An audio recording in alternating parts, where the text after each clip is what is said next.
I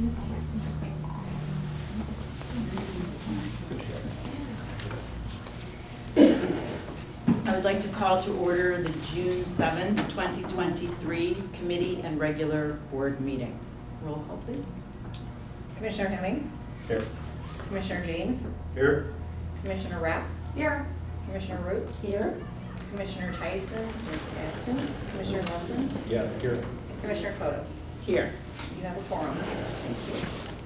The first thing before we start our agenda is I would like to extend some thank yous for an amazing Memorial Day experience for all of us. I'd like to thank the Village of Winnetka. I'd like to thank the Winnetka Police and Fire Departments. I'd like to thank our own Park District employees, notably Toby Ross, Kyle Berg, Gracie Durham, and all of the summer camp counselors I saw circulating around. And then I would especially like to thank Susie Schreiber, who in her role as Chief Girl Scout/Scout, coordinated, directed, executed, planned, and was the on-the-ground expert for every aspect of the remembrance. It was very meaningful. I know Cynthia helped too, but many thanks to Susie.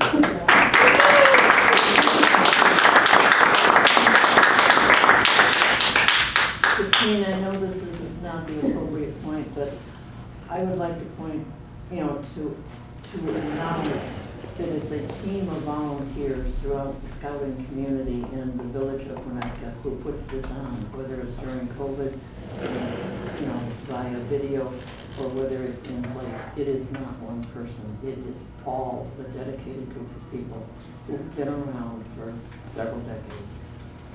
Thank you. It's very generous of you. Thank you. Okay. Our first item is additions or changes to the agenda. We have one. Perfect. Item, we are changing the agenda to add the following item to close.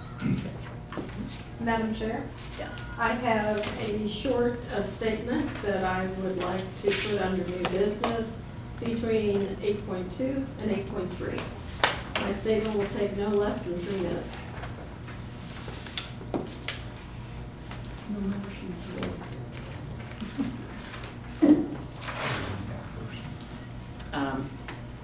I'm going to read this first and see if that may change your recommendation. My statement is actually a very good thing and should be a positive addition to me.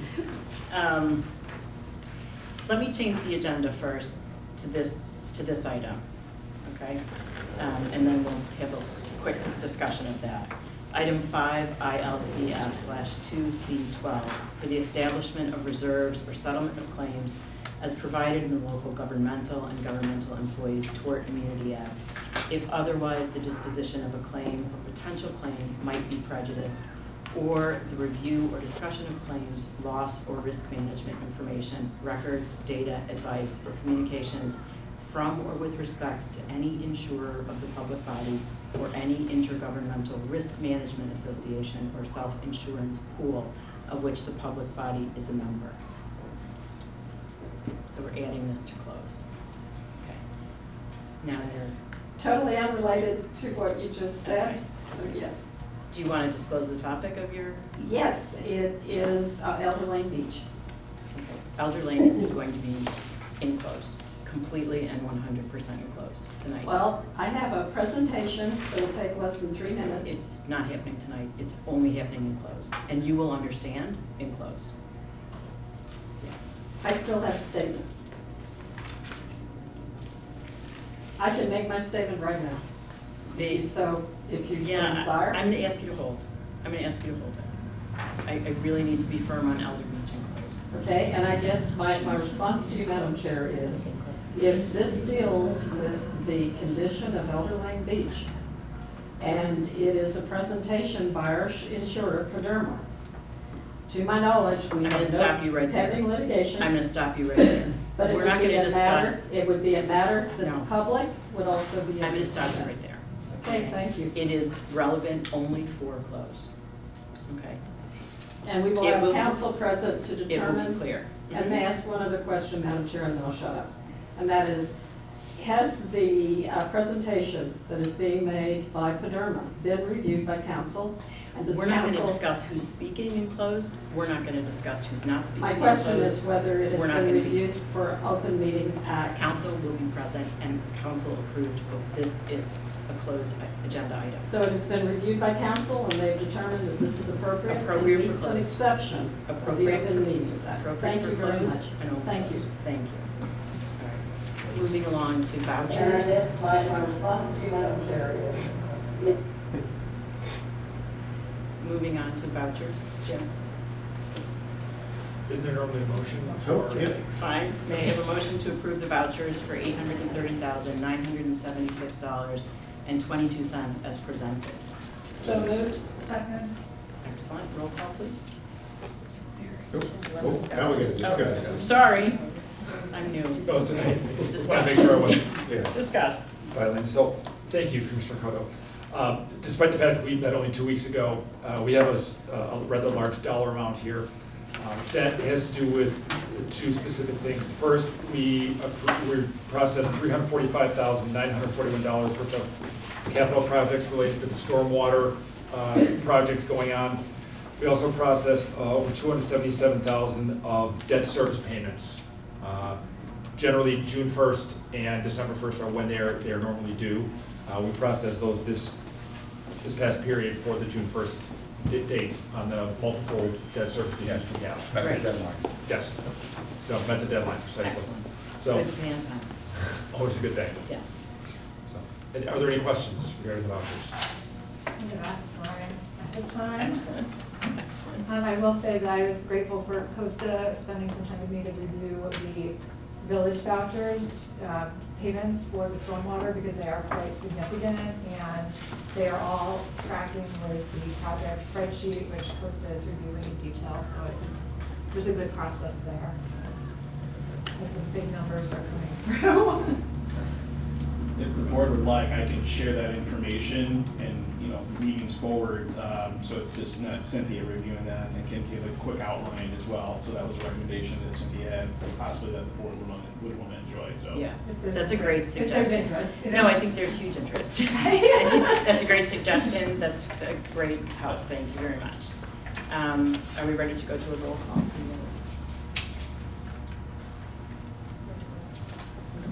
Commissioner James? Yes. Commissioner Rapp? Yes. Commissioner Root? Yes. Commissioner Lesson? Yes. Commissioner Hemmings? Yes. And Commissioner Cotto? Yes. That motion passes. Do you mind if I step in real quick for a piece of acknowledgement for Mr. Crocker? Excellent. So the Government of Finance Officers Association of the United States and Canada presented an award of financial reporting achievement to Jim Crocker, recently Superintendent of Finance. And this was issued on May 9th, 2023. And I just wanted to acknowledge you for receiving the recognition and the award. So congratulations. Thank you. You guys. Moving on to item number 4, which is remarks from visitors. Remarks is your opportunity to address the board on any issue. When called upon, please come to the center. Are we using the podium? Yes, we are. Okay.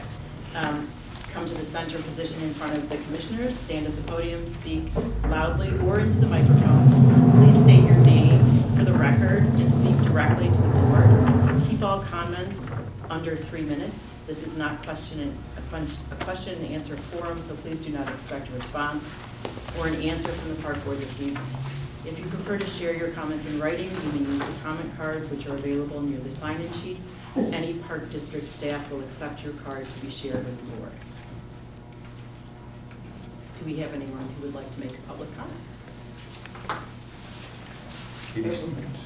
You can't see me behind the podium. I have the same. Hi, my name's Katie Stevens. Welcome to the new James Hemmings. I have a positive comment that I'd like to make and then another comment. My positive comment is I had a wonderful experience. We bought a 1954 Chris Craft, and the people at the launch have been incredible because we didn't know if it would float, if it would sink, if we had to get it back on the trailer. They had 4 guys down there. We went at an off time when they told us the service was impeccable, and I came to talk to John Peterson to say how Remarkable it was, you weren't here that day, I came to see you and a number of other people, but John was nice enough to meet with me, number one. Number two, I can make a statement about Elder Lane today. I also think Cynthia should be able to make a statement, but that's not for me to decide. I will tell you, at Elder Lane for 4 years, 4.5, we've been talking about opening this beach. The village said there's nothing wrong with the stormwater pipe. I walked the entire beach for 2.5 hours today. There is nothing wrong with the gabion baskets. They're covered with sand now. They're not uncovered. There are wood pilings that could be taken out with a digger, for lack of a better word, in about an hour. And there's one chain link fence and one piece of metal. And it appears that there was also a railing taken out of Elder Lane. The bushes are completely overgrown. At least let us have the sight lines of the beach. And if you closed off the pier, like in a large way, till the metal at the end of the pier could be taken away, I really think it would take about 2 days total, in total, and very little money, less than $5 grand, to get the wooden pilings that are 100 years old out of there. And I'm sure your insurance company wants you to get those taken away, Paderma, whatever they are. And I'm sure they want the fence out, but that fence could be taken out in an hour. So I think there is no reason to not spend 8 hours and open Elder Lane. We've asked for 4 years, nothing's been done, and we really need you to take action. This is crazy that you're saying it's an insurance issue. Thank you, Katie. Is there anyone else who would like to speak? I might be the other one. I'm Mary Garrison. Good evening, and I did welcome our new commissioner.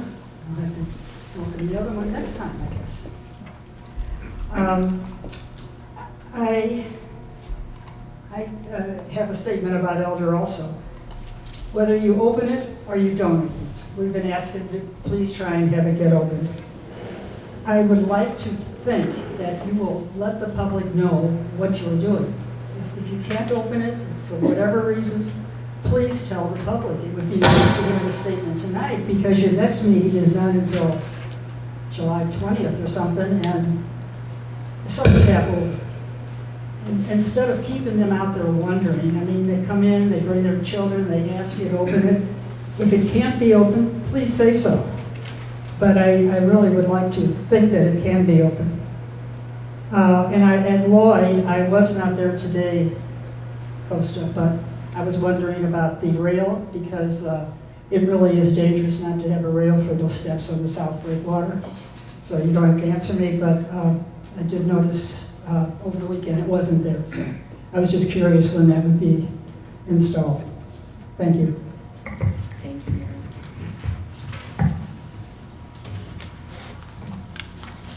Is there anyone else who'd like to speak? We'll move on to approval of the minutes, item 5. Without objection, the consent agenda. We will act on the following items with a single vote. May I have a motion to approve all minutes as presented? So moved. Need a second? Second. Any discussion?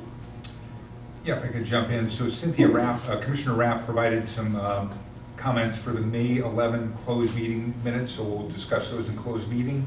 For the open session on the 25th, she asked to have page 6 amended to reflect a recollection of the unanimous vote, including the opinion letter of the consultants. So to have that properly reflected in the meeting minutes.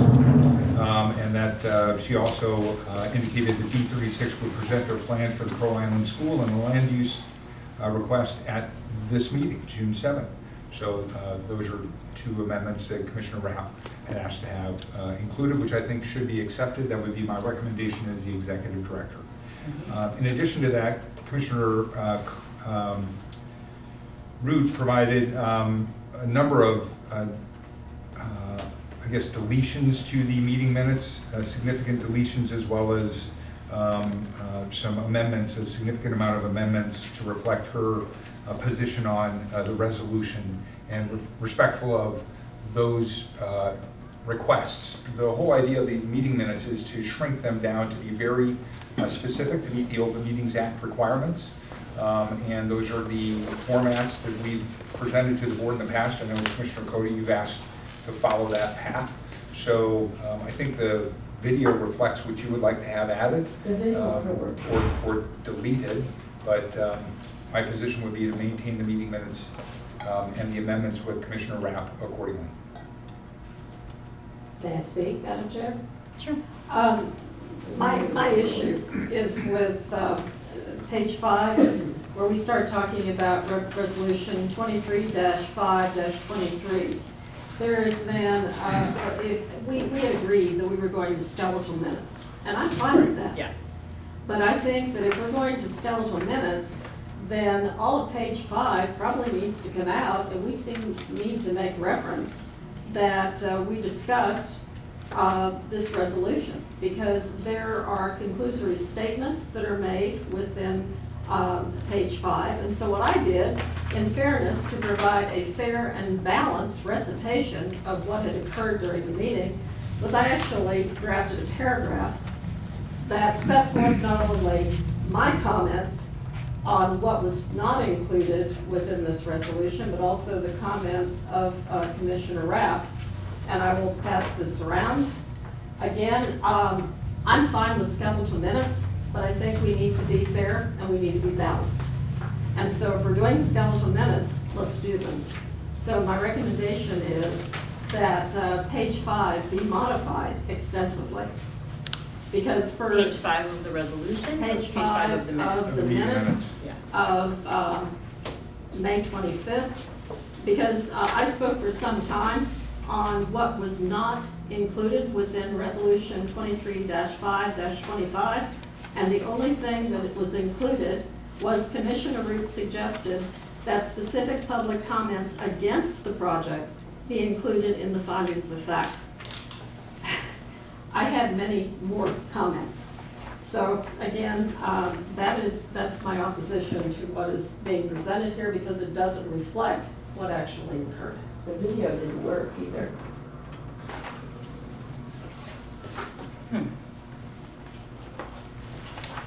Do the comments that you made in the meeting during the discussion accurately reflect these sentiments? Yes, ma'am. So if we stuck with the skeletal minutes and we referred people to the video, I'm perfectly happy with that, but I think it needs to, again, let's do that. Let's do that. Let's stick with the skeletal minutes, and then let's refer people to the video for the full measure of your message. So I would like to make a motion that we delay the approval of the May 25th minutes, so that we can review Commissioner Root's comments, and that we cycle back around to get to some kind of agreement so that we can approve them on the agenda for July 20th. I'll second that motion. Any discussion? Roll call? So are you approving the rest of them, or is No, it No, has to be a we're separate, gonna that table was it. separate? Minutes for the We're going 25th. to address the 25th, and then we'll go back Can to the I consent agenda. ask one question Yeah. before we do that? What is the timing, what are the time requirements to meet the OMA for the publishing of the minutes?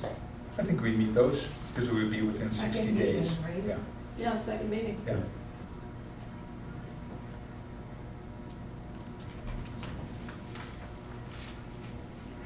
I didn't find the minutes to be particularly long or verbose.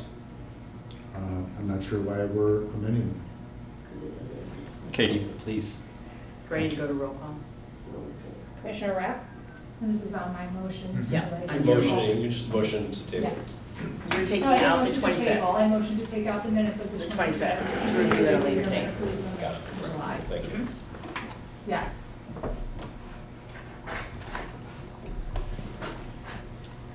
Commissioner Root? Yes. Commissioner Lesson? Yes. Commissioner Hemmings? Yes. Commissioner James? Yes. Commissioner Cotto? Yes. That motion passes. So we'll Now we will consider the original motion, which was to approve the consent agenda. We have changes to the closed that we are removing, correct, that we'll discuss Yeah, in we'll closed? discuss yep, Okay, that's for May 11th. item 5.2, and item 5.4 will be removed and considered at a later date. Thank you, Madam Chair. No problem. Costa? So, item 5, sorry. You wanna- May 5th, May 25th, there's a correction that I had as well, but since that's being tabled, I'll pass it on to Chuck Okay. Peterson. Okay, and we'll perfect. at that point. so, Thank you very yes. much. Okay. So, may I have an amended motion to approve the minutes of the Committee of the Whole of May 11th, the special meeting May 24th, the closed session May 25th, and the annual meeting May 25th minutes? So moved. Second. Any discussion? That's a roll call. Commissioner Root? Yes. Commissioner Lesson? Yes. Commissioner Hemmings? Yes. Commissioner James? Yes. Commissioner Rapp? Yes. Commissioner Coto? Yes. That motion passes. Thank you. Moving on to communications. We Item have 6. one article that's included from the Chicago Tribune, so that's the only communication that we have within the meeting packet. So, thank you. Thank you. I'll go get the camera first. Oh, okay, great. Next, we'll be working on unfinished business, which will be the Winnetka Golf Club update from Kemper Sports.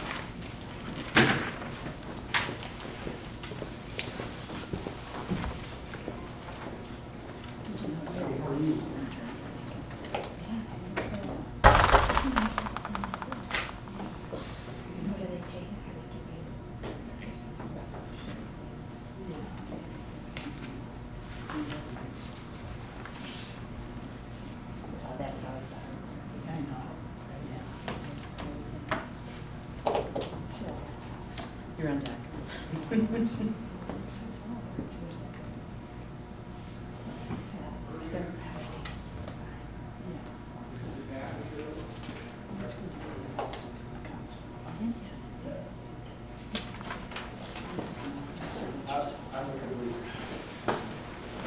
Howdy.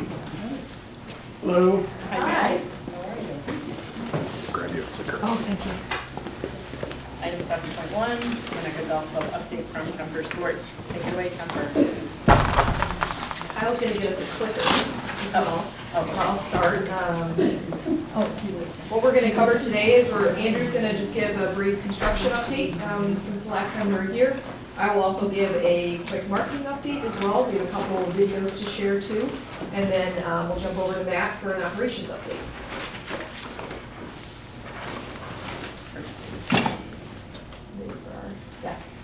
Any update on rain? What's that? Bite your tongue. I think they know we're doing construction out there. Mother They're knows. saving holding it on. for the appropriate. Apparently that was part of the seating. package. Nicely done. We get blamed for it when it's there, so we gotta take credit when it's not, right?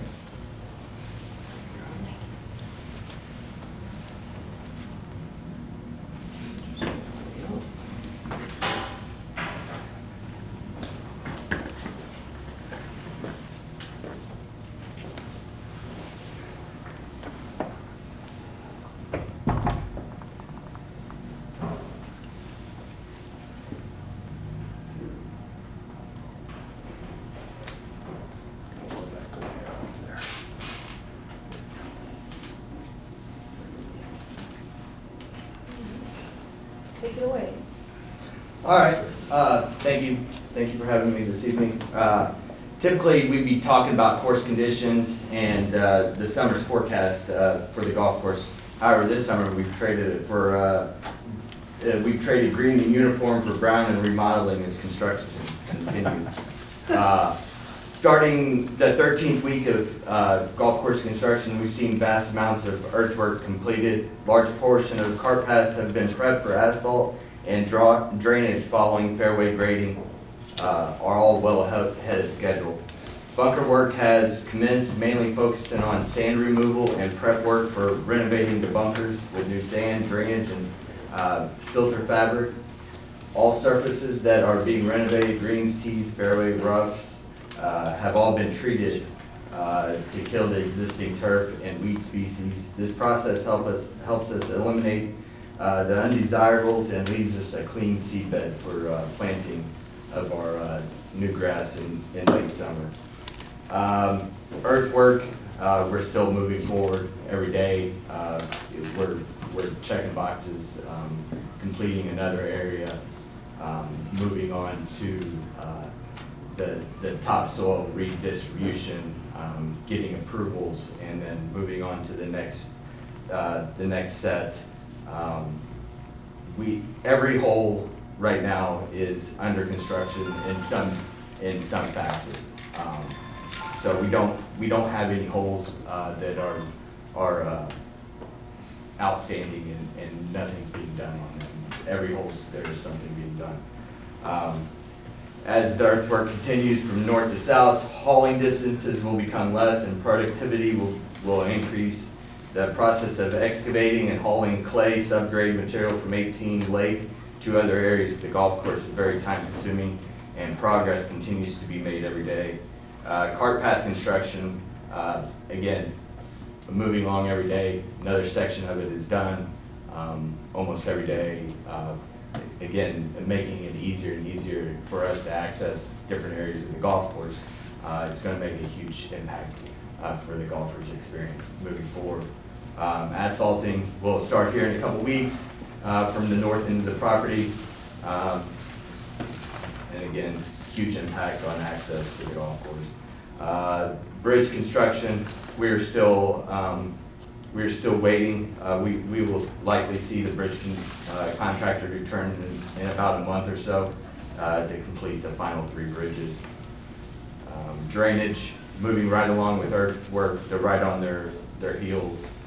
There's really only a handful of holes that need drainage work completed as we stand today.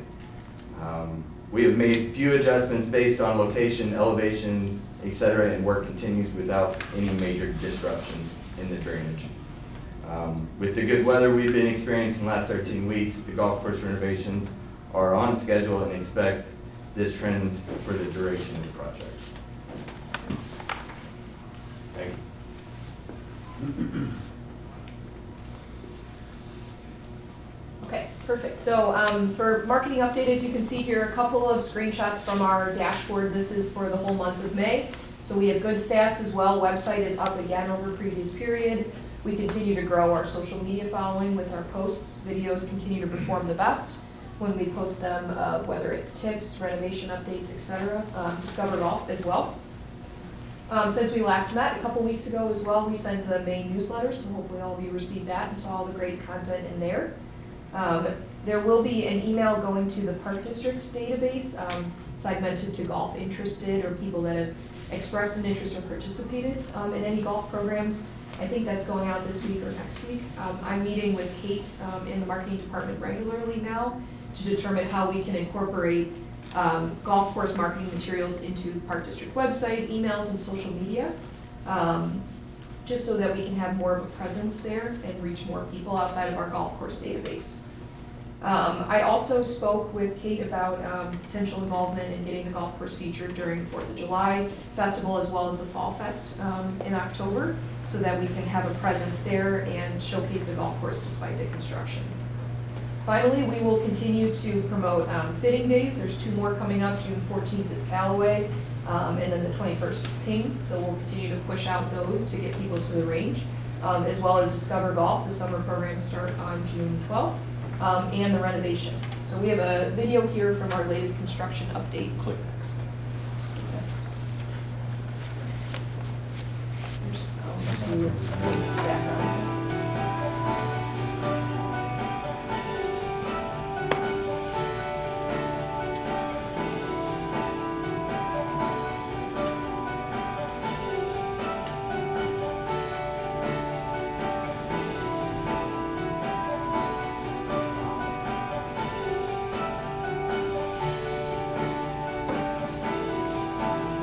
That's amazing.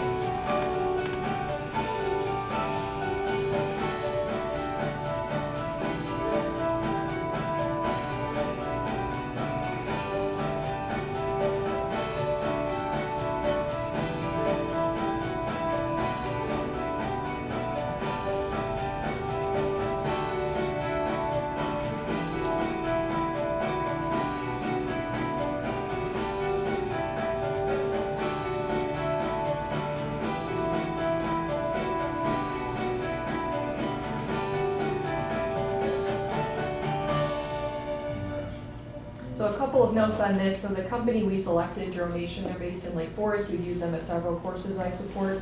They have construction background as well as golf course experience. So he's the guy that does the work is a good golfer himself. So he has both of those backgrounds for this project.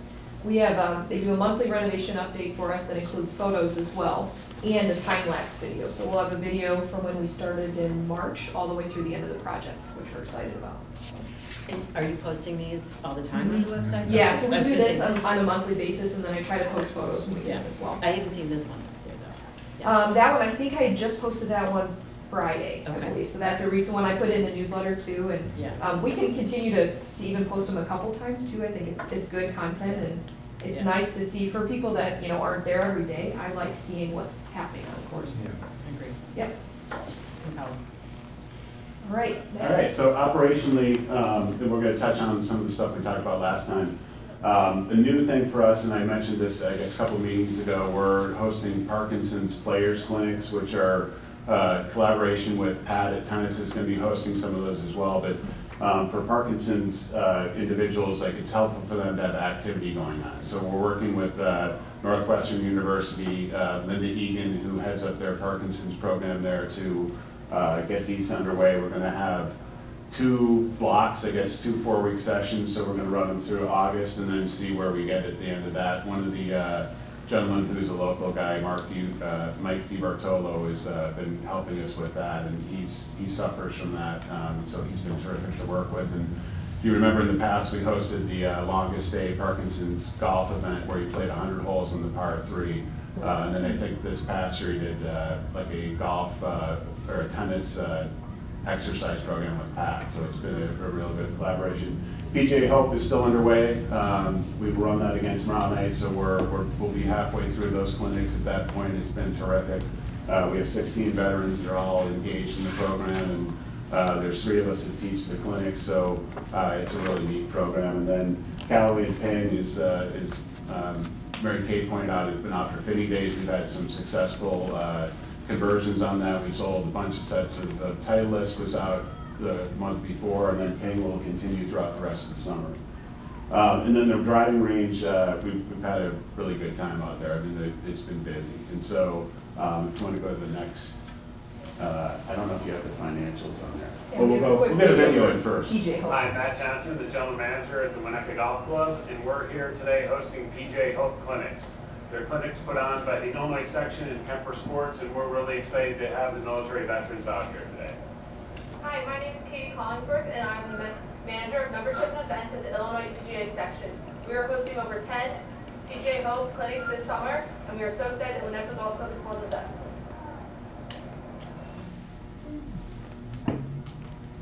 So this will just give you a snapshot. These are, like, the yellow line is a 5-year average, and obviously up until 2020 was COVID, where the ranges were required to be closed, and then we had a subtle opening. So for 23, we did a little over 27,000, which is really good. It's a tiny bit below last May, but last May the weather was slightly better, but it's way above where we were pre-pandemic, where we were in the 17, 18 range. So the range is holding up strong, seeing a lot of activity. The group programming has been great. Discover Golf has been terrific, and a lot of lessons now are going on too. So it's pretty encouraging for the rest of the summer financially. Great. And then coming up, I guess, for our next board meeting, we'll have some information for you guys on golf carts and where we stand with the golf cart proposal, and then also on food and beverage options for us looking into 2024.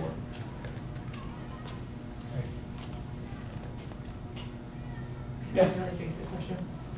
What opening dates are you guys currently working on for the Part 3 and the 18-hole course? Because it seems like we're running really well. Like, are they publicizing opening dates yet? Are we? We're not publicizing it. I mean, the broadcasted timeline is August of 24. Okay. And really, I think, and these guys would speak to it, but I think a lot of it's going to depend on the weather in the spring and fall when we get seed on the ground. Okay, but people in the community are asking us, when do you expect it to open? Our official answer is still August 2024.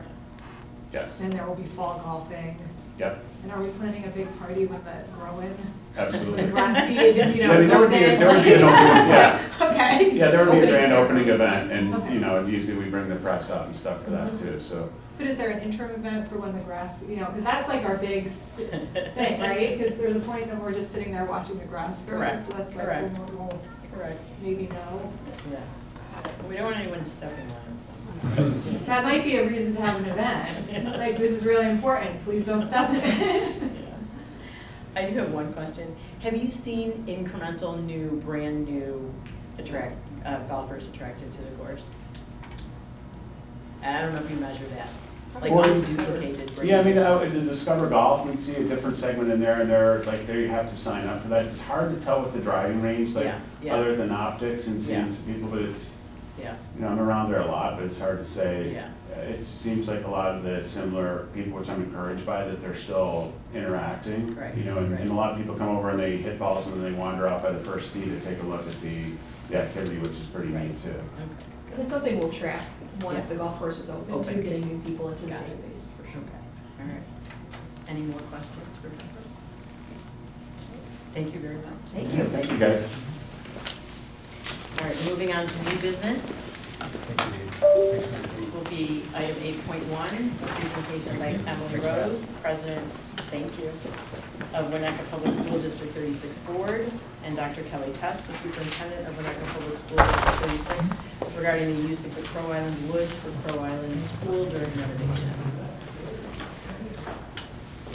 You mind if we stand, where do you want us to stand? We can plank. Yeah. Okay, I just want to turn my pick to anyone. Thanks for having us, Emily Rose. I think I've met most of you before. We're here tonight to talk about Crow Island specifically, but I want to start by acknowledging really the long-standing partnership that the Winnetka Public Schools has enjoyed with the Winnetka Park District. And we collaborate on an ongoing and really everyday instance. So just to give you some flavor in terms of how we work, especially for the new commissioners, we utilize our spaces for summer camps and activities. We partner on caring for our grounds and greens. And the Park District benefits from being able to utilize our facilities for programming and needs throughout the school year and during the summer. So it's really a wonderful working relationship. We're looking forward to formalizing those agreements through our intergovernmental agreement that I know is underway. And switching gears specifically to Crow Island, you're all aware that the referendum for the Winnetka Public Schools passed in November of last year. We are so excited to be beginning construction really next week. We are going to begin construction at Greeley and Hubbard Woods schools for this summer and for next summer, and then construction will be underway at Crow Island. The Crow Island project includes the addition of a gymnasium and 3 classrooms. And the reason why we're here tonight is to talk about how our 2 governing bodies can work together to best serve the community to provide a space for this addition at Crow Island. So I will let Dr. Tess walk through that, but we're really looking forward to sharing this plan with you. It's still in schematic design, so it's not final, and I think we've gone through, must be like 40 different revisions right now with the architects on this. So it will give you a pretty good flavor for how the building will sit on the property and what the usage will look like. But again, we're here tonight to specifically talk about the Crow Island Gym and utilization of some of the Park District property in order to best position that land, or that piece of, that building, that addition on the site for Crow Island School. So we welcome your comments, and I'm optimistic that we can all work together to really build this and make it work best for the community and for the current children and the generations to come. So I'll let Dr. Tess walk through the details of the plan.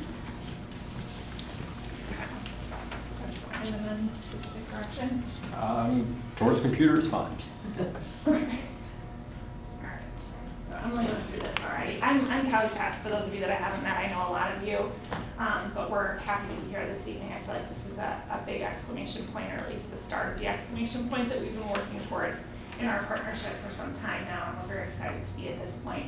Emily talked through our partnership that is bigger than all of us in this room and goes back many decades, and that's pretty important for all of us to be a part of something that historic, so we're excited to be able to add to that history with Crow Island here. So I'm going to start by looking at the site.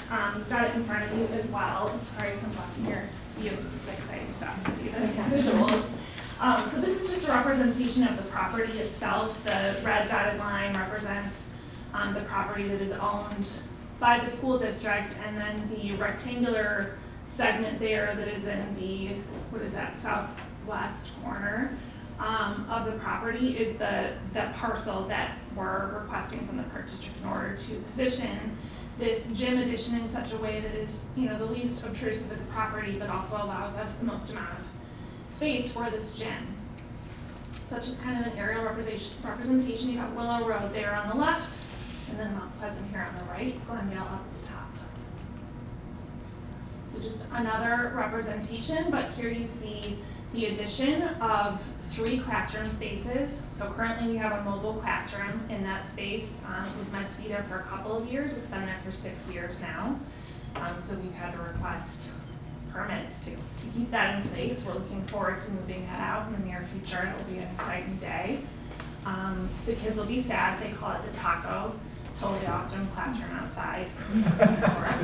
So they'll be sad when that goes, but I don't think the neighbors will be. And then the gymnasium is represented by that larger rectangle on the far right.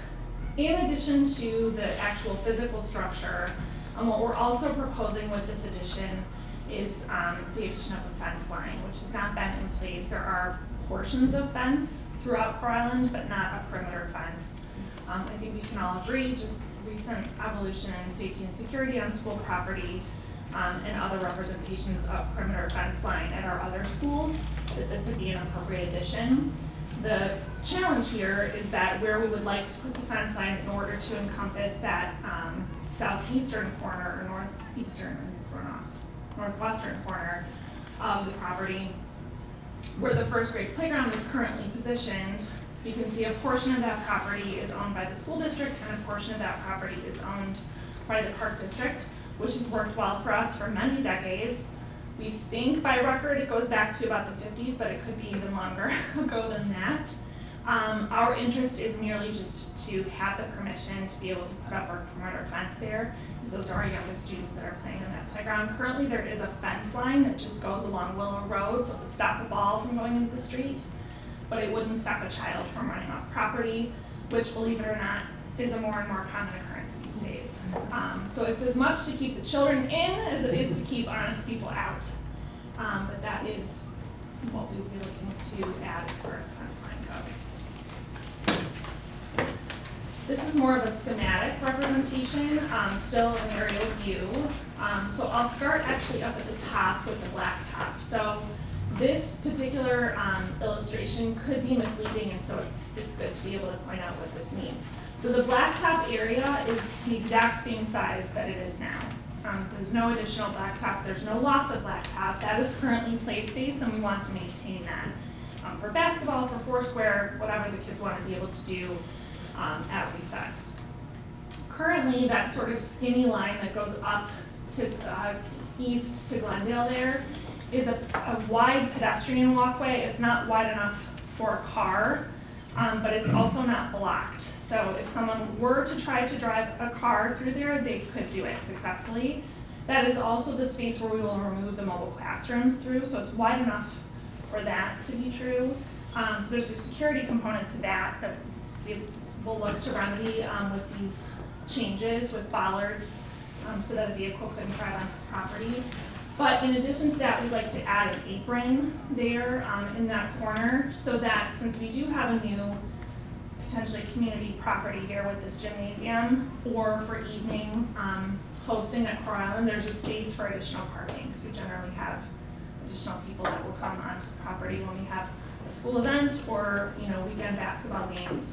That makes that blacktop coexist as a parking lot, pop-up parking lot during the evening or weekends. During the school day, there will not be cars parked there. It'll just be play blacktop like it is now.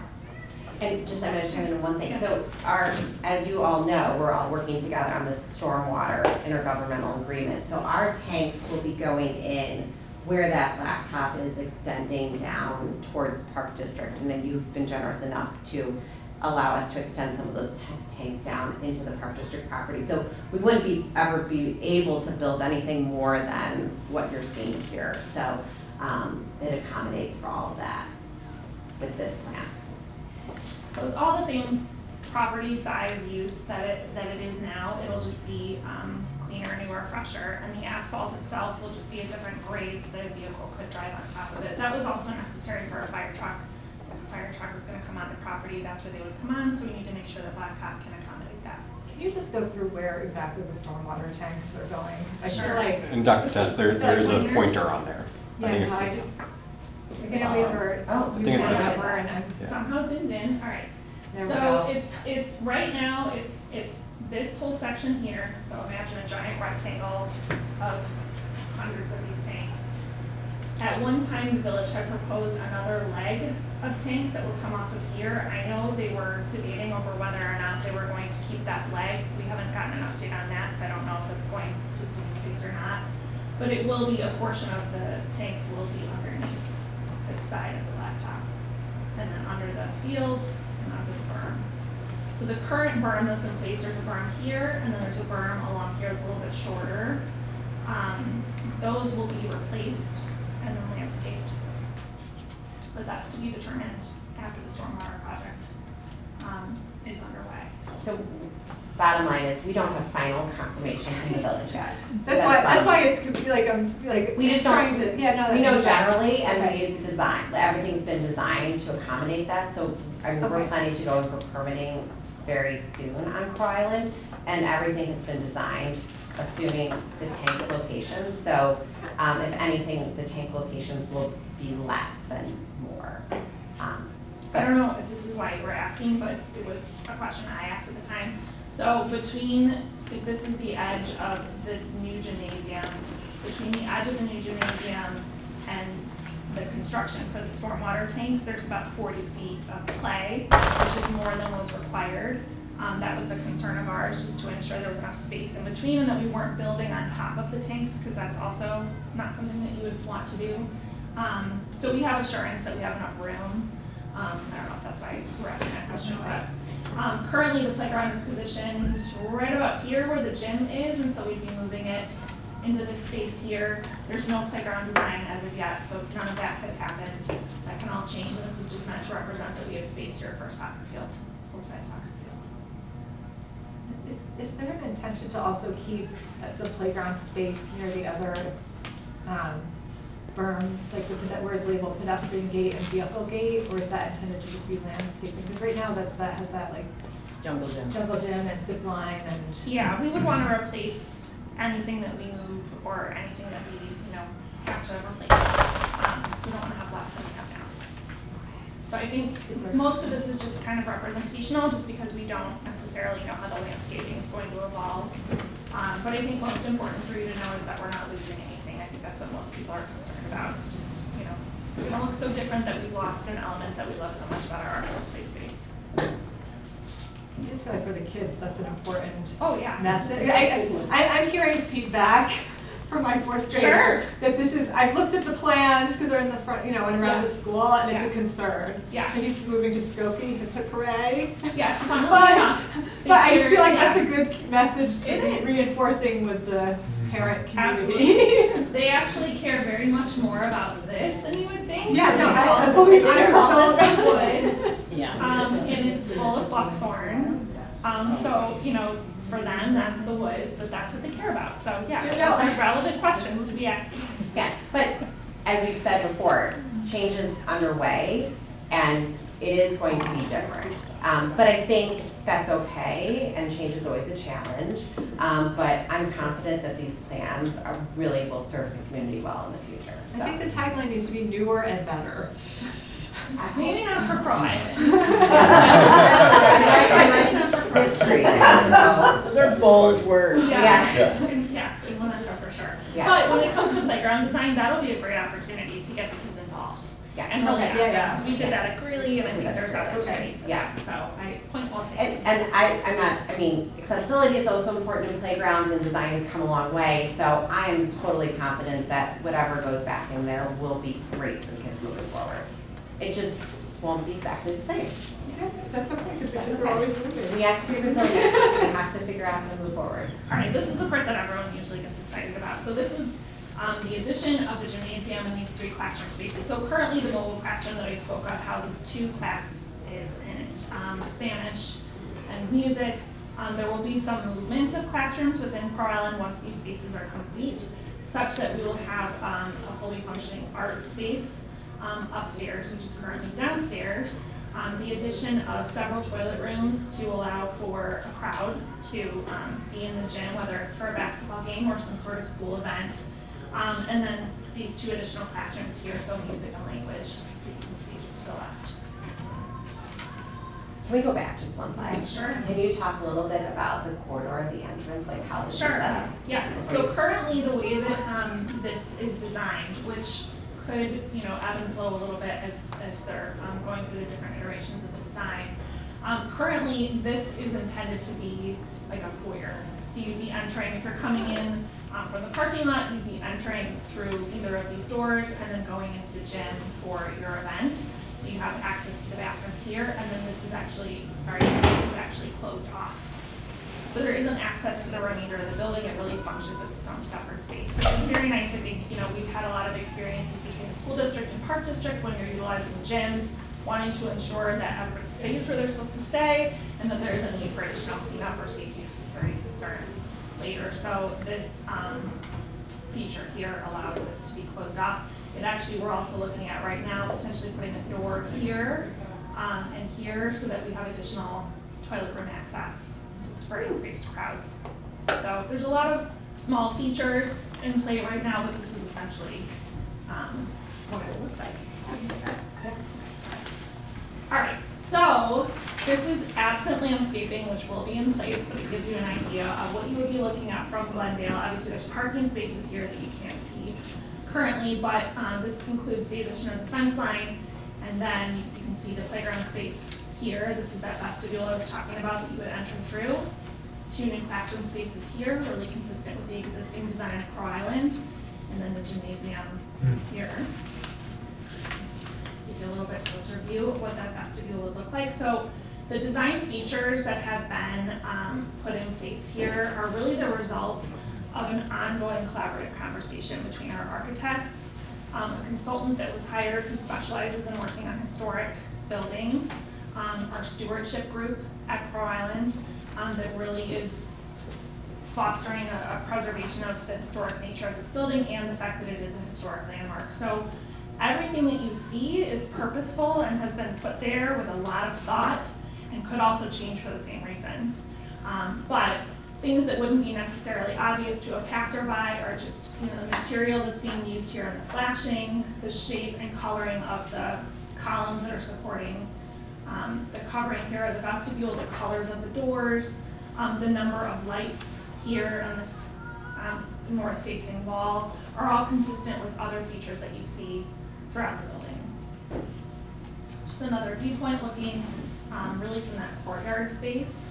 You see these additional classrooms here, consistent with previous design. You have the outdoor classroom space available to them, and then the window box for plantings.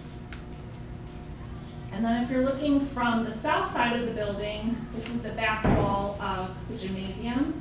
So this is brick relief work here to be consistent with other brick relief work in other parts of the building. In this area here, you have a glass block to allow light into the gymnasium. We're looking right now into the possibility of doing a mural with the kids. There's also, I had not noticed this before, and it was a fun surprise, but there's a brick relief work in the courtyard of Pearl Island that shows the aerial format of the building, so doing something similar to that as a nod to the original design of the building. This is the very mature landscaping that will one day be in place on the berm. Who knows what kind of plant that is, but just to represent that we do intend to work with the village to replace the landscaping that is currently there in the berm as well.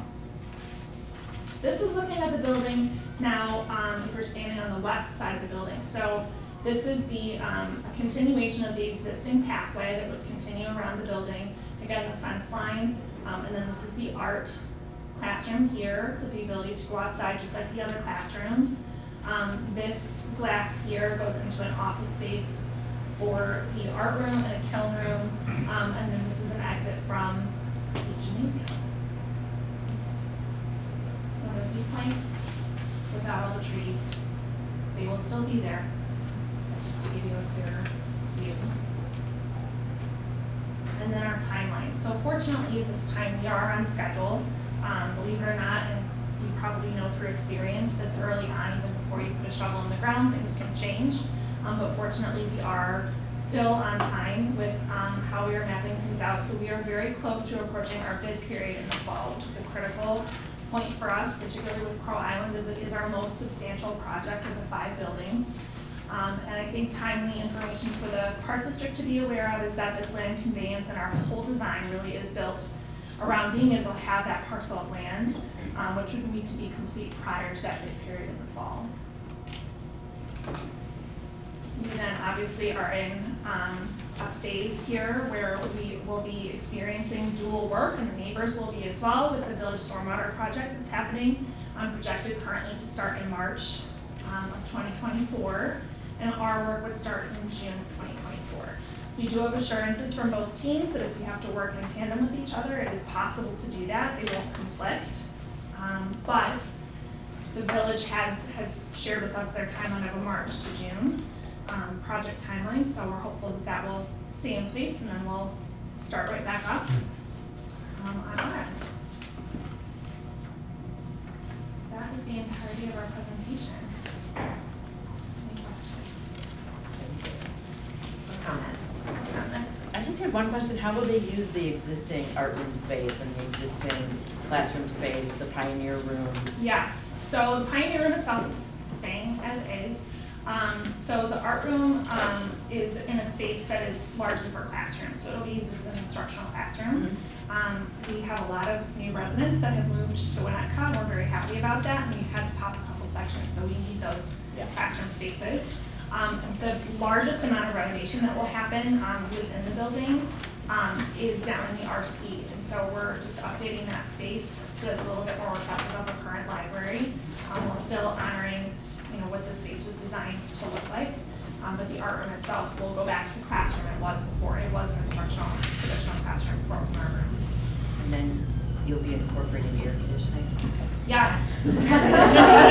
Yes. So I wish I could say the switch would be flipped very quickly, but we purchased transformers, and I think when we purchased them, it was like 180 month timeline or something insane. So we purchased them. Weeks. Sorry, Still crazy. Yeah, don't quote me on that one. Weeks. So we purchased those in advance, knowing that we were going to have to wait. But yes, at risk. We're happy to be in a position to be able to do the work. Yeah, and the referendum itself, like the work at all 5 schools will address safety and security, HVAC, both heating and cooling, plumbing updates, electrical, there's a whole host, but getting air conditioning into these buildings is a big electrical lift. Huge retrofit. So like for Greeley, for example, everything will be done and ready to go after the summer, but we have to wait a whole nother year in order to plug it all in.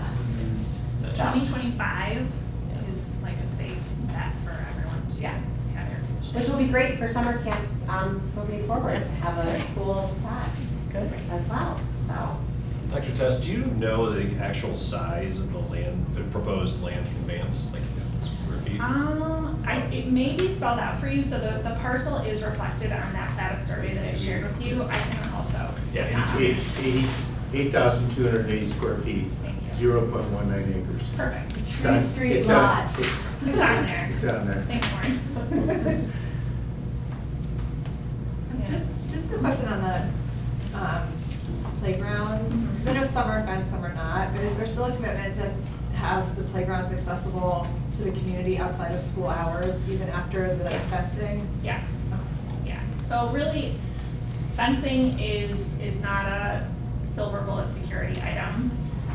Much like your fields here, it really is meant to enclose a space. But yes, we fully intend for anyone to be able to come in and play with their children after school. During the construction, it will be. No, I know. Oh, We were getting enough construction action on our street now for like You the gotta whole have duration. I know we're not taking any action today, right, but it seems like, to my fellow commissioners, it seems like a no-brainer to me. The conveying of the land. The conveying together with the sharing, I think, is a really sweet combination. Yeah. And as a substitute teacher, the air conditioning is awesome. Yeah, awesome. Any other comments? Yes, of course. I'm fully supportive of transferring the property necessary for the gym construction, the 8,208 square feet. I think we previously addressed the first grade playground, which you referenced, has been in use for decades, and I want everyone to know that both the Park District and D36 went back and tried to find records of prior documentation.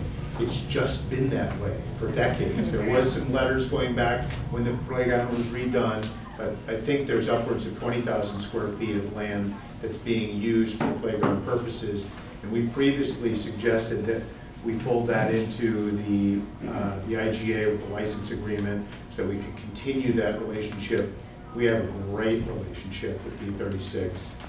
Staff has done a fantastic job of documenting this in an IGA that's being prepared for execution, absent that one piece of the first grade playground.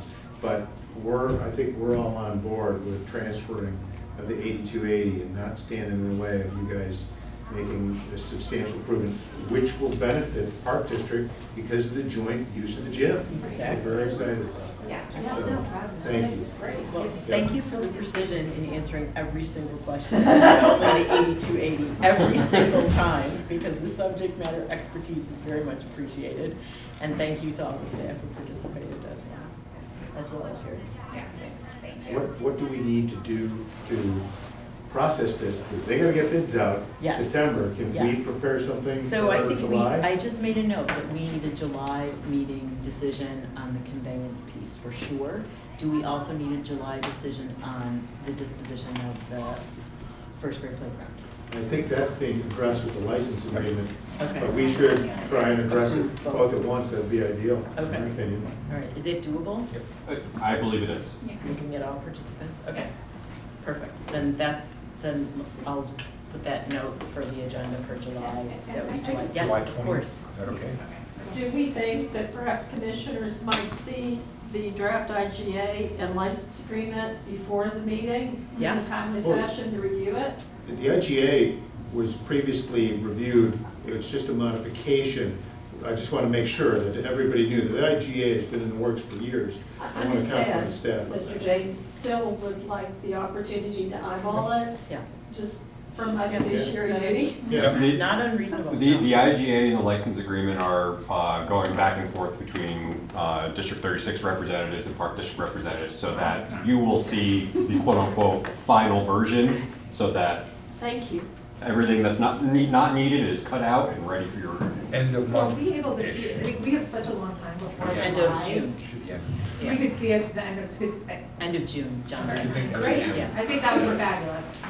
So everybody calendar, end of June to look at it if it's out, and July to vote. Really, let's just, let's vote. Let's be ready. Yeah, that Yeah. gives some steps then with the village in order to Yeah, finish things up. perfect. Okay. Thank you for having us. Thank you. tonight. Thank you. Thank you. Looks great. Can I just jump in and give my liaison? Thank you so much. Yes. While we Yes. have D36 Yes. here. Sure. I feel like the big headline was just it was a very fantastic Washburn 8th grade graduation last night. I had the chance to volunteer at, and I know that Dr. Tess and Emily, I'm assuming you were up front somewhere. Maybe you took a night off, which is fine. But it was a really lovely event to see all the students graduating and moving on and their enthusiasm for like a very normal graduation. Right. Right. It's been also a very exciting time period with all the field days, which I hope people have been able to enjoy. So that's my very short liaison report. And it is Excellent. a joyful Tucked coming in. into the end of school year report. Excellent. Well, thank you very much. Thank you. Thanks, Ann. We will move on to 8.2, consideration of Cherry Street Beach Agreement with the Village of Winnetka. May I have a motion to approve as presented the memorandum of agreement between the Village of Winnetka and the Winnetka Park District to provide beach attendance services at Cherry Street Beach from May 26, 2023 through 1 a.m. Tuesday, September 5th, 2023. So moved. Second. Thank you. Any discussion? The Cherry Street Agreement is essentially an updating of dates, dollar amounts, and just small details of what has been previously used for the past 2 years. The agreement was approved by the village trustees last night as part of their consent agenda. We are just endeavoring to continue a strong relationship with the village, overseeing or having an attendant placed at Cherry Street. This has been a great relationship for both the Park District and the village. I think most notably for the village, there has been a noticeable cut down in police calls to Cherry Street and police intervention, which the village appreciates a great deal. We are working as a staff to make sure that the attendant is appropriately staffed, someone that is able to handle the requirements of being a lone representative. But all liability for the agreement is removed from the Park District, and our staff is specifically instructed that you are there to communicate. You are not there to intervene. If there is ever an emergency, they are instructed to call 911, call police so that they can respond accordingly. Any further discussion? May I just ask a question? Appropriately staffed in this day and time where we're reading every day about problems with security, what resources do we provide our attendant? Do we have Winnetka's Finest coming by on a periodic basis just to make sure that the attendant is A-okay? Good. They do stop by on a periodic basis. I can't recall the number of visits that were made last year, but I want to say 60 through the course of the summer months. But they do have the community service officer as well as the police officer stopping by on a periodic basis. Emphasis on the weekends, but they are actively involved. Thank you. The only thought that I had on this is just the training, just making sure that staff are actually comfortable Working calling. alone. Well, working alone, but also calling, Yeah. like, like calling so that it's not, Yeah. oh, should I call, shouldn't I call? And they're Yeah. comfortable call. And I think it's important to note that no one is assigned to the position. All of our placements are opt-in, and so this will not be forced on an attendant that is unwilling to be in that spot. So I'm not inclined to get in the way of this particular agreement. This is the way that we've been using these agreements over the last several years, but I think we need to revisit the indemnity provisions at some point. I'm not sure it's as clean as Kyle, you think it is. And I think we could go with this today, but I'm not sure that we should be sort of just signing off on these things willy-nilly down the line. I mean, for example, we have an obligation to indemnify the village for acts arising from or any way connected with intentional wrongful acts or gross negligence by the Park District or its employees, which this person would be one of those people, right? So, for example, if that person decides not to show up to work one day and something happens, one could argue that that's gross negligence or something like that. Maybe. So I think that we should look at that going forward. I'm not going to stand in the way of this particular agreement today, but let's have a look at our indemnity provisions as we go forward on these. James, that sounds like an excellent initiation project for you. That's why I think that's sort of why I'm here, so. Thank you for that insight. Patrick, Good, fine. Yes, thank That's you fine. for that insight. This is what I do for a Okay, living. so yes, we there have- you go. Any other discussion? Okay, and we have a roll call, please. Commissioner Root, Yes. Commissioner Lesson, Yes. Commissioner Hemmings, Yes. Commissioner James, Yes. Commissioner Rapp, Yes. Commissioner Kodo. Yes. That motion passes. Okay. Moving on to item 8.3, the consideration of resolution number 230607, forming a committee on local government efficiency. Kyle? Yes, thank you. This resolution is a requirement of the decennial Local Government Efficiency Committee law that was put in place by the state government. This is a requirement of a number of taxing bodies. There are some exceptions, but park districts are one of them. This resolution was drafted originally by the Illinois Association of Park Districts and shared with the districts throughout the state, and we are following suit, naming our committee. The committee is required to be formed of all current commissioners of the taxing body, in our case our park district commissioners. It is also required to have at least 2 community members on the committee. We have put forth 5 community members as part of the committee, and we'll also have the support of the staff of the park district. We will pass, hopefully, the resolution this evening, and then we will follow up with our first official meeting of the efficiency committee. The requirement is to have the resolution in place by June 10th. And then from the passing of the resolution, we have 18 months to submit a report, in our case to Cook County, so that they may review it, and that fulfills the requirement.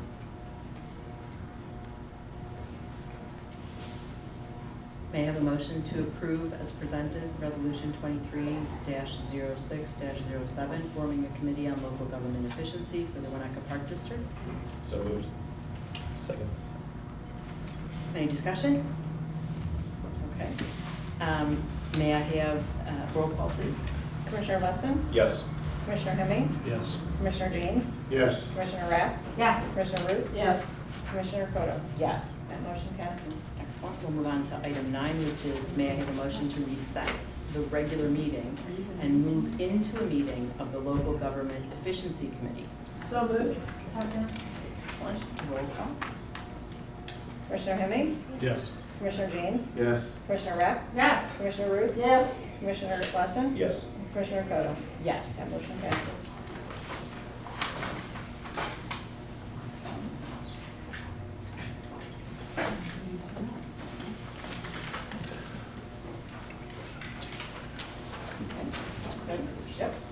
Could have the committee members please come forward. We will move some chairs up. Give you your own special row.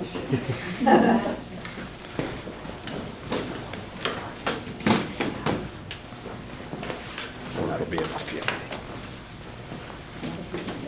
Can we get 2 of them?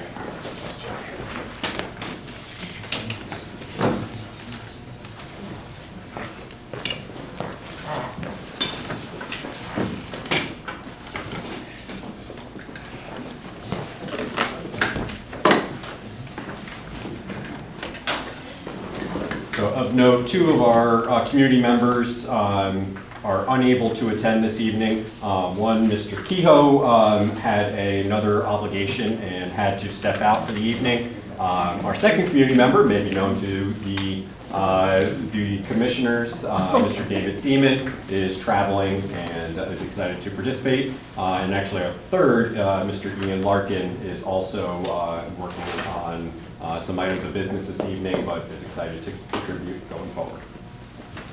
We'd like to recognize the 2 that were able to attend. Jerry Tomweiler, who has significant experience in the Park District. Thank you very much. It's nice to see you again. And Jessica Mladineo. How did I do? Excellent. Thank you. And we're excited because she has pertinent public policy experience. So thank you very much for joining us. We have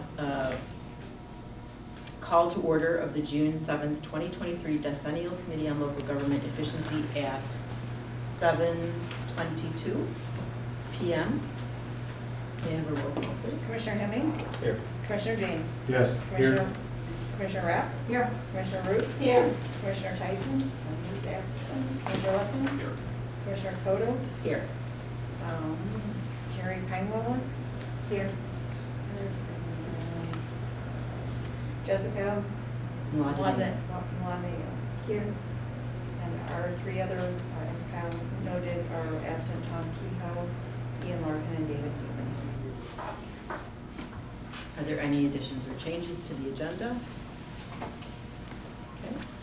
Item 10.3 is the discussion of the approach to preparation of the report, and it's quiet. So this is a brand new path we're walking on. How to do this, the right way to do this, is really up to the committee's determination. There's no wrong way to do this. That being said, I would recommend that we stay consistent with the recommendations of the Illinois Association of Park Districts. I've shared with the committee members the supporting materials that they've shared with park districts up to this point. As I mentioned in the email that was sent out, we will have a webinar at the end of June to dive deeper in with IAPD representatives. Jason Anselman is the general counsel for IAPD. He'll be leading that webinar just to give a real full look at what can be done, what needs to be done, how to go about the business in the, lack of a better term, most efficient way possible. An item that, or two items rather, that I think are important to call attention to. Number one, linked to this agenda is a copy of a sample report.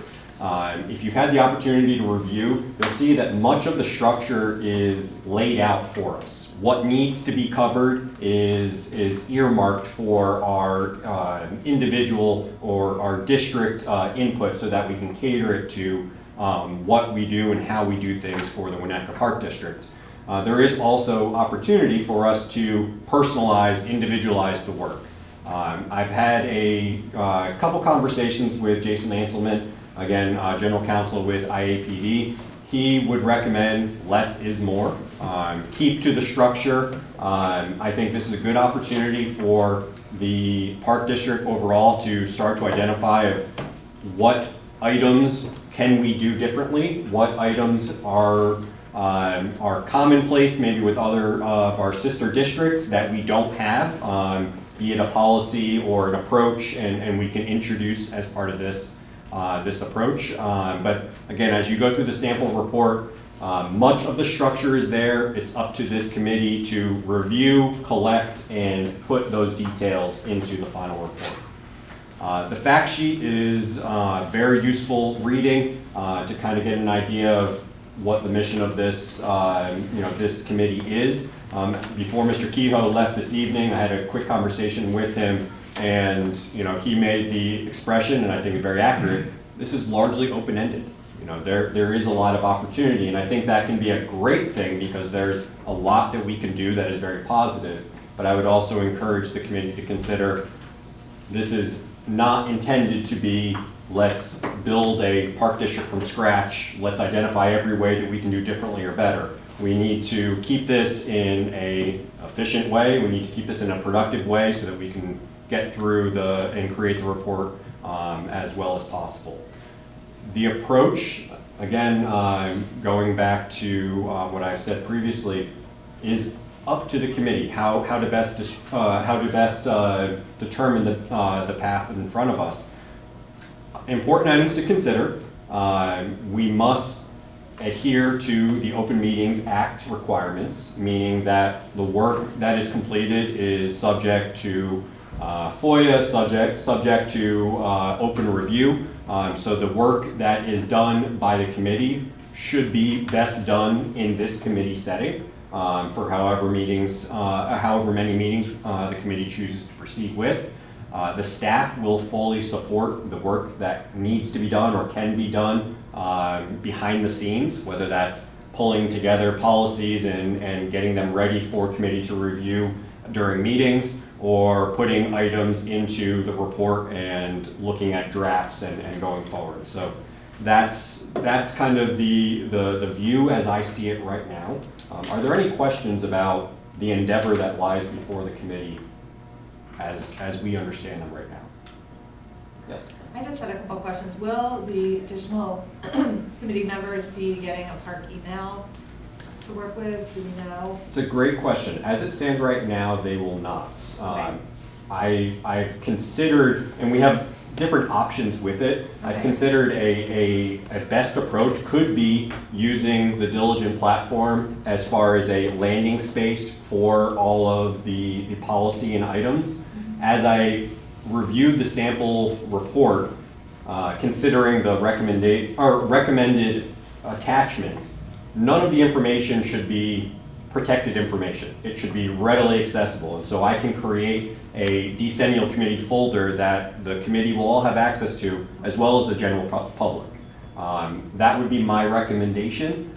If we feel from a FOIA standpoint, we would like to have email addresses created for the committee, we could either create a communal email address, although that would be probably against OMA, so we could create some addresses, but that would be at the direction of the committee to proceed. It might be good just to suggest that the outside committee members just always have a staff member designated to copies, so then they don't have to, you know, like they have a process, maybe. It's a great question. Because that would certainly cover it, you know, so that then there's the copy of any emails in the park email. Right. You know. In the event that there is a FOIA for any of this, you want an isolated space to go to, or an isolated source to go to simplify the selection of those emails that may be eligible for FOIA. I looked at both of these documents, and I had just one observation, and that it seems like they fall into three general categories. One category, or two general categories, excuse me. One general category is internal/policy, and that would be the governing statutes, the ordinances, the rules, the procedures. And then the other category would be the external powers and relationships. So the powers, the jurisdiction, the shared services, the IGAs, and the intergovernmental relationships. And so those two big focuses, we can sort of work on the internal first, and then we can work on the, I thought, and then work on the external, since we have some external in process. That's a good way to start. But there is also now, is there any other discussion? I actually, the only other piece I will add is I think it would be beneficial for the committee to consider how often or when potential dates for meeting could be set as far in advance. Again, we have 18 months to produce the report. We're required to meet a minimum of 3 times. Right. It can be done in cooperation or tandem with board meetings as long as there's separate notice. But that would be a recommendation for discussion tonight or in the near future. That might be better done by a poll, since we're missing 3 people, or 4 people Can actually. absolutely do that. We might just poll people and say, how frequently do you want to meet, and what time of day is best for you? And I'm going to suggest our regular meeting time as a meeting time, either before or after a regular board meeting. You look concerned. No, I was just gonna suggest that perhaps we would consider starting in September. Also good, I mean, all, Like- this Just- schedule, to Like shoot the poll, but then. yes, to ensure the best success, I think polling people, especially since we have 4 people absent, is probably the best way to get a consensus of how to meet and how frequently. Just All right. question? Yeah, of course. Question, Tom. As far as actually getting the work done, is there any thought of forming a subcommittees to actually sit and do the work? And if so, do I understand that 3 committee members can meet together under the OMA and that's okay? Correct, as long as no more than 2 of them are current Park District Commissioners. Oh, understood, but 3 correct. volunteers, non-commissioners, and then I would assume you could have 2 commissioners meeting with the 3, this is a question for council, with the 3 volunteers. I'm just trying to think how we get work done. I had exactly this question about committees, because I felt like this work split itself kind of I do, I nicely think into it does, committees. yeah. However, those are also subject to the open meetings. Yes. So So my which is fine, except, I mean, they have to be videoed and they have to take Yeah. minutes. My understanding So the is. staff burden is. Correct. As far as the OMA requirements, no more than 3 of this committee can meet, because this is a subcommittee of the larger board. So it would be the same quorum requirements, but that is my understanding, and I have no legal degree. I think that's accurate. So of which, so to summarize, my understanding is that we have 13 individuals on this committee. We have the 7 commissioners, the 5 community members, and Executive Director Peterson. The majority being 7, a quorum being 4, so no more than 3 can meet at a time. I think it's actually John and you and Costa. For that purpose, just to make sure that our staff work does not interfere with Yes. OMA, Yes. we are not officially on the committee, but Okay, we are perfect. working in cooperation. Perfect, okay. Oh, wow. Very detailed process. And- Yeah, and Adam Simon made a very good observation. Do not have too many staff because you do not want to have a situation where you're calling a meeting and the quorum is 100% staff, because it's a self-evaluation exercise. So you want a good balance of people. That's why, yes. So I have a question. When I read it, I thought it said there had to be 2 commissioners only, right? 2 commissioners were required to be on the committee and then 2 community members, or did I read that wrong? And I'm just curious why you're all on the committee. It seems very, like, a lot to have 13 people trying to do this work and not being able to ever meet because of numbers. Yeah. Did I read it wrong? I believe the wording is all current commissioners and then 2 community members. Yes, At all least current. 2. Got it. At I least thought 2. it was 2 and 2. And we wanted to go for an odd number at the end, and we wanted to go for a good balance of experienced in Park District and new to the Park District. I was more concerned with all of you. Yes. Yeah. We're looking forward to more meetings. Yeah, right. We're looking forward to more meetings. More review Okay. of policy. So now we're moving on to item 10.4, which is a survey of residents in attendance for input on matters discussed in the Decennial Committee on Local Government Efficiency. This is a sort of remarks from visitors section, and so remarks from visitors is your opportunity to address the board on any issue, particularly this Decennial Committee. When called upon, please come to the center set position in front of the commissioners. Stand at the podium, speak into the microphone, state your name, keep all comments under 3 minutes. This is not a question and answer forum. Please do not expect a response or answer from the park board this evening. If you prefer to share your comments in writing, you may do so using the comment cards which are available on the sign-in sheets. Any Parks District staff will accept your card to be shared with the board.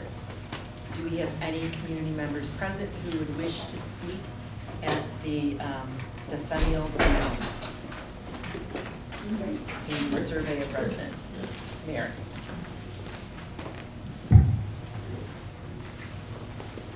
I didn't plan this, but I thought that when I saw the initial notice on this committee being formed, that was from Kyle, that the people who were going to be on the committee had to be at this meeting. Had to be at this meeting. They could not be absent. That was the intent when the meeting was originally scheduled for the 25th. And it was Well- communicated to the selected members that the meeting, the date was changed, and that's all the information I have. And where did that initial statement come from? Was that from you, or was that from IPD, or where did that the committee meeting? That was a request of the committee, of IAPD? the staff. No, it was not from IAPD. That was an internal Because it part. was like a mandate. You said they must be at that meeting. Yep, I understand. Okay, so that's a little disappointing to see 4 of them missing. I understand. We actually, now we only have 3 missing. Well, that's fine. I made it. Thank you. It's good. Okay. The one thing in here that I did notice is they talked quite a bit about distinguished park districts. And I would hope that out of this committee, I've brought it up before, that Winnetka Park District is not a distinguished park district anymore in the eyes of the IAPD, and they have been for many years. So I would hope that that would come out of this committee, that the Winnetka Park District would get on the bandwagon of, again, making themselves a distinguished park district.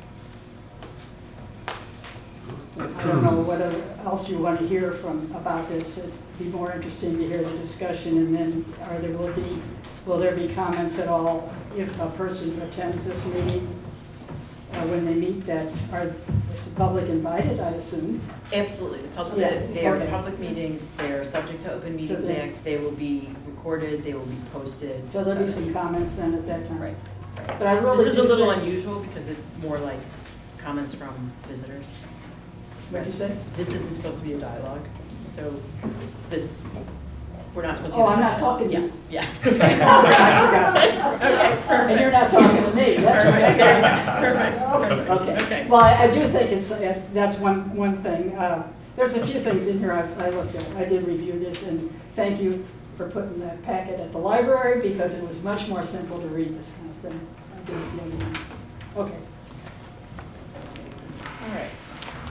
We can move on to item 10.5, adjournment of local government efficiency meeting. May I have a motion to adjourn the June 7th, 2023 Decennial Committee on Local Government Efficiency meeting and return to the committee and regular board meeting? So moved. Second. Discussion? Roll call. Commissioner Hemmings? Yes. Commissioner James? Yes. Commissioner Rapp? Yes. Commissioner Root? Yes. Commissioner Tyson? Yes. Commissioner Lesson? Yes. Commissioner Kodo? Yes. Jessica Milano Mayo? Yes. And Jerry? Con Wiley. Con Wiley. Yes. That motion passes.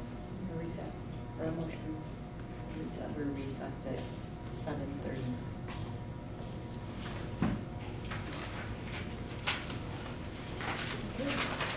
Thank you very much for coming. Thanks, Jessica. Thanks, Jerry.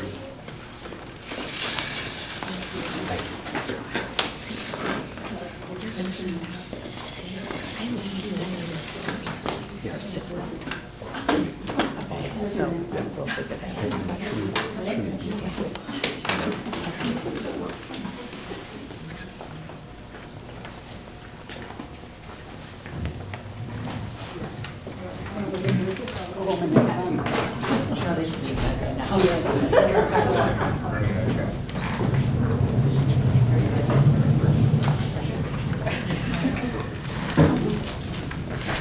Moving furniture.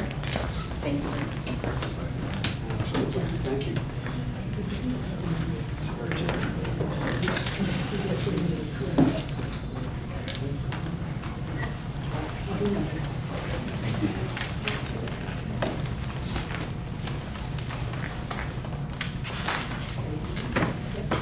We're now back in the regular meeting at 7:40 PM. Item number 12, staff reports. I'm happy to start. Beaches are open and operating. I have to give a great call out to James Janeski, Matt Barton, and Debbie Zaremski, who have done a phenomenal job getting passes ready, passes updated, passes sold, staff ready, staff rolled out. We are in a great position for the quality of staff that we have this summer. A lot of returners from last year. They've done a great job going through the required training and getting ready for a very successful season. I think we have a number of leaders on staff that are just phenomenal, and that's just a real credit to the leadership from the Park District staff to get them in those right positions. Camp is getting ready to start as well. Toby Ross set the groundwork for the camp work, and then Colleen has really taken over the reins to the camp in such a phenomenal way in a very tough time of year, trying to get everything ready in 6 weeks, and Toby working to make sure that she has every resource to be successful. Really, it's a credit to their collaboration, their teamwork. I'm very excited. Camp kicks off officially on June 19th. And as representatives of District 36 said, we're very fortunate to have the partnership we do, making use of Skokie School for our camp this summer. A number of events coming down the calendar. We have the Lloyd Beach Bash that is scheduled for Friday, June 23rd, I believe the date is. they actually changed the. Yeah, that was there this morning. It was just here. Our marketing team is quick work. But the Lloyd Beach Bash, it's just be a great opportunity for adults to come down to Lloyd, especially parts of the community that may not have boats and don't normally take advantage of that beach. We'll have live music, we'll have some food, we'll have some drinks. It will be a very pleasant evening as long as the weather cooperates as it looks like it is right now. I think we're in a really good spot. Memorial Day was a huge success, and we cannot thank the community support enough. It was wonderful seeing the number of residents along the parade route, and seeing the outpouring of support from the scouts was just a lot of fun. We look forward to 4th of July, and 4th of July is going to be is always a huge undertaking this year, especially so given challenges with added security, challenges with construction and adjusting the approach, but really just very excited to see a fantastic product for the community.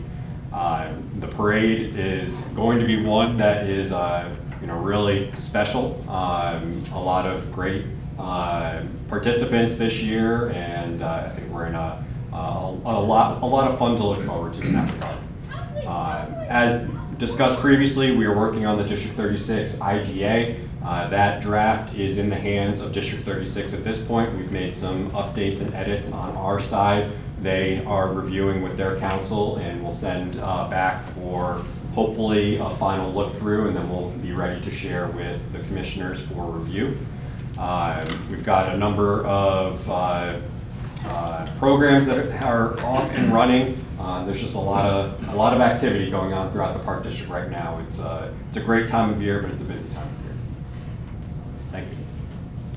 Want to go around the circle? Go, sir. Sure. A couple points just to bring up and discuss. And we had a report already in regards to stormwater. I wanted to clarify the total that we've spent to date for the undercuts. That was a question and something that I reported back to the board that I would follow up with. As of yesterday, the current running total of the undercuts that we've spent is about $46,483 of our $170,000 item. We're approximately, I would say, halfway through that. So we're looking good, tracking well, that will be under budget for that item specifically. And that was a point for the minutes earlier for the 25th that I'll address with Denise and John, make sure that's updated in the board minutes for that. But just wanted to note that. Otherwise, I would like to commend Kemper and their team. Andrew Gardner's been doing a great job on the ground, working through that collaboration with all the efforts moving forward. Secondly, last night, John Peterson, myself, Commissioner was in attendance as well, reviewing the executive summary for the council meeting last night for Village Council. Ordinance number MC-06-2023, amending the Winnetka Village Code concerning the use and licensing of leaf blowers was introduced. There was some discussion around that matter. Based on that discussion, staff has been working in collaboration with the village staff to work towards something that we're confident that we could work towards for the betterment of the community. Included a couple amendments to the original introduction of the ordinance that was discussed last night. Those amendments included exemption for the golf course from now till 12/31/2027 to allow for the use of those blowers to maintain that property, along with the properties for the Skokie Playfield site. John and myself are trying to go back to, we believe it's coincide with the same date, but we'll have to firm that up as far as the timeline for the horizon on the Skokie Playfield site. In addition to that, the Park District did request to include amendments to the original ordinance to allow for Park District use in the parks themselves for both May and September. It was discussed, and the ability for the Park District to use gas blowers during those months is allowed as long as it's approved by the village manager's office. So if we find ourselves, which we probably will from time to time, working through our park cleanups late through April into May, we just need to request that of the village manager's office to continue on with that. And then the same thing on the flip side, when you think about the fall, sometimes Mother Nature, the trees drop a little early, we have wet conditions where the help and use of those tools will definitely help the staff to expedite, as well as keep our operations singing as needed. So those are a couple of the highlights to note. Along with that is the event, or will be the purchase of property, or not property. In a surprise move. No, yeah, very surprise move. No, thinking about the equipment to supplement the tools for the summer months, being mindful of the ban that we were previously exempt from before. There will be an introduction of some materials in the budget process for 2024, which we'll bring to the board for review of that. Are there any questions on that matter?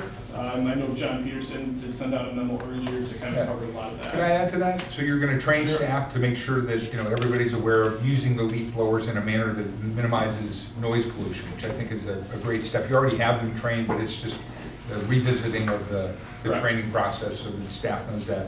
And I do want to give Costa a tip of the cap and the team, the Parks and Maintenance team. Other park districts and or villages, neighboring villages, have given the park district in that village and the golf course operations in that village, very neighboring communities, a full exemption so that they can use a gas-powered leaf blower at all times. So what I find very compelling is that the Winnetka Park District, notably with Costa's leadership, is taking a step that is more aligned with what the village wants to achieve, which is to move to electric-powered leaf blowers as often as possible. Recognizing we have sand and dirt to be moved in April to try and clean up the parks, etc. Costa's been great. It's really great to see you do that as well as the staff. So tip of the cap, Costa. John, thank you. Any other questions on that front? Okay. I had a meeting with Chris Rentz this morning, and you got a great compliment from Chris Rentz. He said he appreciated your presentation, he appreciated the thoroughness, the details, the thoughtfulness, and he was grateful for your professionalism. Appreciate that. Thank you. I would like to also bring up another subject matter as we continue our efforts to work towards the Elder Lane Centennial Beach project. There is another item not on the agenda because of timing, that we will have on the agenda for the July 20th, but it is a matter of timing that I'd like to discuss with the board. So I want to hand around a memo and the proposal from TSC Services. This is Testing Services Corporation that we've used in the past for soil borings.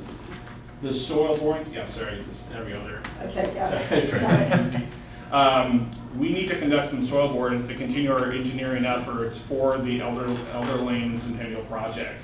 In doing so, the threshold for that, the quote that we have, or the proposal that we have coming in for the nearly 600 linear feet of borings that need to be conducted, is coming in about $46,000 and $46,300.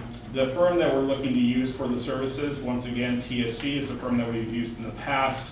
As of recently, late last year, for some additional borings on the side on the upper parkland to commence for that project. Until we had a finalized plan, design plan, not one that's been approved yet, but design plan to further our engineering services, we waited until this point. So I received yesterday the proposal from TSC Services for the work. Outlined in the work, you'll see that there are 10 boring sites identified for collectively between the two sites. There is layout and staking, of course. Then there is the drilling and sampling themselves. Right now, they're anticipating a 10-day construction project for that, or a 10-day window to complete all the soil samples. That's based on one soil boring a day down on the beach, drilling down to 60 feet. Sampling intervals of 2.5 feet, going from 0 to 30, and then beyond 30 feet, going to sampling every 5 feet. That work has the potential to be sped up depending on ground conditions and how fast they can make their way through the borings. But right now, we did err on the side of caution and note in there 1 day per boring because of the piece of equipment that they are using to sample wet. Because of the environment, they can't bring a larger rig down there, but they'll bring their tracked utility rig down there that can work on that site. In addition to that, there of course is the laboratory services for that, and of course the final prepared geotechnical report that Matt and the rest of the design team will utilize to be able to create the final design the working limits, know how far to drive the sheet piling, know the soil stability to be able to identify the reinforcement for any of the structural working load limits and so forth as needed. I want to see if I can get a soft green light from the board, if you will, straw poll, if you will, so we don't wait till the 20th and potentially waste another 6 weeks before we even get them out onto the site. Once again, we have a satisfactory relationship with them. This would be reviewed as professional engineering services because the engineering report that we do get from this is a technical report from a professional engineer. And I did affirm that with Andy Simon from our council, and he agreed with my recommendation on that as well. So tonight, I'd love to entertain any questions that the board might have. Once again, this was a step that we've talked about for coming that's part of this process. Christina. So my first question is, this is in the budget, right? It's part of our budget, correct? Perfect. Okay, so we've already approved the whole budget. This is just articulating a line item within the budget. This is part of the soft cost to drive towards that project, yes. Perfect. Okay, I'm fine with it. Question? Yes. Why are we doing borings for Centennial when we are not intending to do work on Centennial other than a dog beach fence? Sure. The borings that are indicated at Centennial are part of our phase 1 implementation that we are suggesting to complete with. At the time to mobilize to do the borings now versus doing them later, we're saving on the cost of mobilization, get the rig in site, and to complete those so we can have the plans drafted as the proposal was written for Matt and his team, not just phase 1, but planning and design plans for phase 1, 2, and 3 that will be available for future implementation. And then Westbrook Engineering, what is their relationship with, will they do the actual evaluation, the engineering evaluation? Westbrook is the structural engineer that is hired as a sub-consultant to Matt Wright from Red Barn. They're the ones doing the structural engineering, so it will be Matt and Westbrook that will take the information derived from TSC to formulate the engineering required for the project. And then one other question, TSC has their own lab, they don't send it out, they do, it's a one-stop shop. Thank you. Thank you. Any other questions?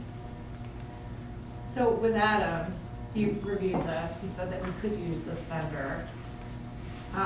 Did he also approve a soft vote to start work even though this item was not on our agenda? I did not ask him that question verbatim because, once again, I received this yesterday. I talked to Adam about this earlier in the week on Monday. I am a little bit concerned about that just because we're voting on an item that was not on our agenda. We're not voting. We're not. Well, we are. I like, we have our.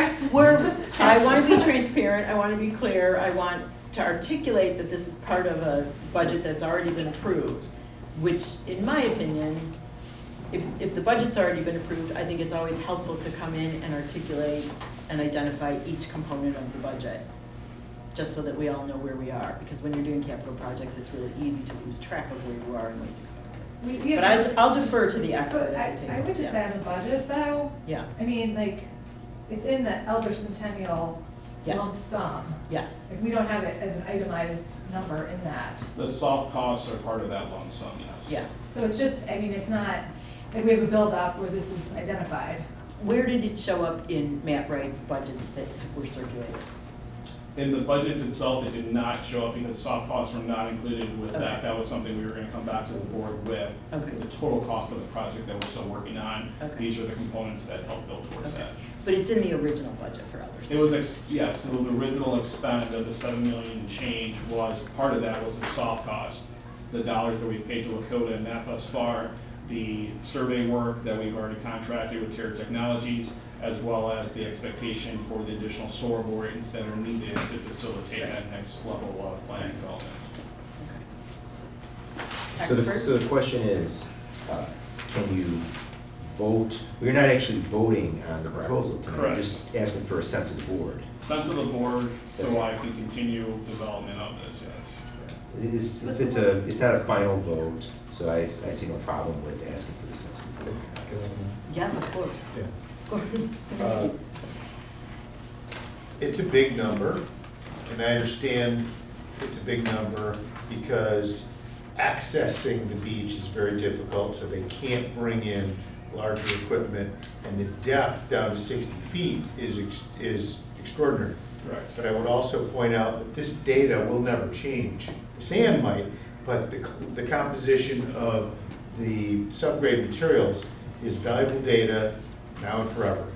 And we need that data so that the soils engineer makes a recommendation to the structural engineer. They work in concert so that we might be able to drive 30-foot sheet piles or 20-foot sheet piles versus 40-foot sheet piles, depending upon the composition of the materials.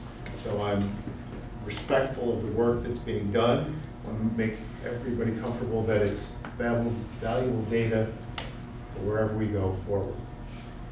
For perspective, just for the TSC's work that we completed back from last year on October 5th, that cost was $10,500, and that was for 165 linear feet of soil borings. We are looking at 600 linear feet of soil borings with the testing results. So just as a comparable, just so you people recognize what the cost differential is. So it's in line with what we would expect for this cost to be. I would like to go back on the budget, because in our budget, our soft costs were $500,000 in total, so $250 for Elder and $250 for Centennial. We have approved contracts already of $1.2 million. So when we're saying it's in the budget, I just want to be clear that we are already well overspending this section of the budget. So I don't know if we need to reauthorize funds at the mid-year to be able to continue spending, but like, we are over when I look at the detail. Right, so my question would be how precise is the description of the budget items, and how correctly have we categorized what's been put in so far? For example, in our soft cost, are we including any soft costs from the prior permitting process? Because those don't. No, those Yeah. are the new contracts that Yeah. we just approved Yeah. for Lakota and Burke and Matt Wright. But we haven't, those aren't all expensed yet, right? We're working through each component and expensing them. So this is an actual expense that will come, which is under the total budget dollar amount. We've signed contracts, but we haven't funded 100% of those contracts yet. What does that mean we haven't funded them? We've signed, So- the board president and the executive director signed them. No, but, so I'm saying if you enter into these contracts and they're $1.2 million, okay? And we are only going to be required to spend $300,000 this year. This is $46,000 that would just be added to that. We have room within the contracts that we've signed that we have not yet actually expensed or spent. They're all not monetized. Is it clear what I'm saying?